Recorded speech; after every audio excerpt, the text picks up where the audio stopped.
Naren resident of Bodhan ACP DSP ఆఫీస్కి వచ్చేసి ఒక కాంప్లైంట్ ఇస్తారండి. ఇక్కడ అనిల్ అని mandal agriculture officer Narsapur.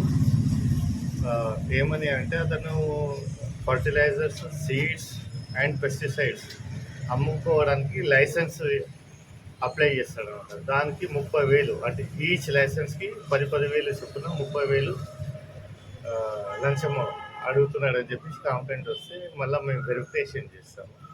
Verification చేసిన తర్వాత ఈరోజు అతను 30,000 తీసుకున్నప్పుడు మేము వచ్చి పట్టుకున్నాం. కేసుకి కేసులలో రిలీజ్ ఉంటుంది 90% ఉంటుంది. Medak range inspector Ramesh, inspector Venkat Raja Goud, ఇంకా స్టాఫ్. సార్ అంటే ఇక